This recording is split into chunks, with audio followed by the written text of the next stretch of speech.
Well, there's no doubt that any amount of site management won't overcome the wrong soil type for outdoor pigs. So it's really important that you find out from the outset that the soil type is suitable. And generally, what works best for outdoor pigs is a loamy sand or a sandy loam. It's really easy to tell whether or not the soil is sandy. If you take a pinch of it and rub it between your finger and thumb and hold it to your ear, you will be able to hear the grating of the sand within the soil, and that will tell you that there's a sand content. Sandy soil works well because it has large pores, and that allows the water to infiltrate through it far quicker. Clay soils have got a flat, platy structure, and it's that structure that inhibits drainage. But what you do have to bear in mind, because of the loose structure of sandy soils, they're inherently more erodible than clay soils. What I would recommend you do for all fields that you're considering for using for outdoor pigs is to watch them closely for the 2 years before you stock them. The simplest thing to do really is to dig holes each year and just find out what's going on with the soil structure. You need to know whether there's any compaction. You need to know how the soil has reacted to the crops that have been planted before you're going to stock it with pigs. What's important when you're checking a field is that you establish just how deep the topsoil is. It is an important factor, and you really need to dig down until you see the change in colour or the change in soil type.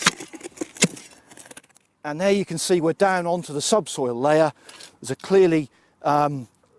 clear demarcation between the colour of the topsoil and the subsoil. And always remember that shallow topsoils over an impermeable subsoil will cause you problems with outdoor pigs because it will hasten the waterlogging of the topsoil. One of the most important things, if you've got a sandy soil, is to make sure that you're not looking at silty loam. Silty loam is very fine and it causes problems with outdoor pigs because it's so fine that it tends to cap. And what happens then is the surface will seal and water won't permeate through it and the air won't get out. So basically you've locked everything up. And quite often people will offer you a light land field, and it may be the lightest field on a heavy land farm, but it won't necessarily be the right soil type for outdoor pigs. There needs to be a sand fraction within the soil to make it suitable. What's important when you're digging the hole is to check the depth to which the roots of the previous crop have reached. It's quite a good indication of both the health, condition and the structure of the soil. In the case of the winter barley crop that we're looking at the moment, you can see the roots have reached down to quite a good depth. If you've got evidence of reasonably deep rooting, this doesn't remove the need to remove the compacted layer. That's a job that still needs to be done.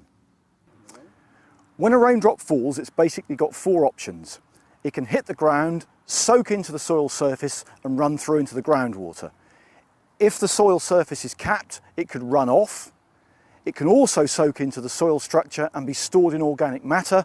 And the 4th option it's got is that plants will take up the water and transpire it.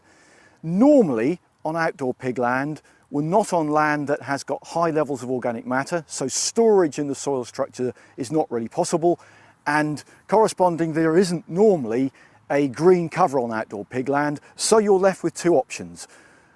The water either has to soak into the soil and go through into groundwater, or it runs off. And what we should be trying to do is to get the soil structure to accept the water and not bounce off and cause runoff.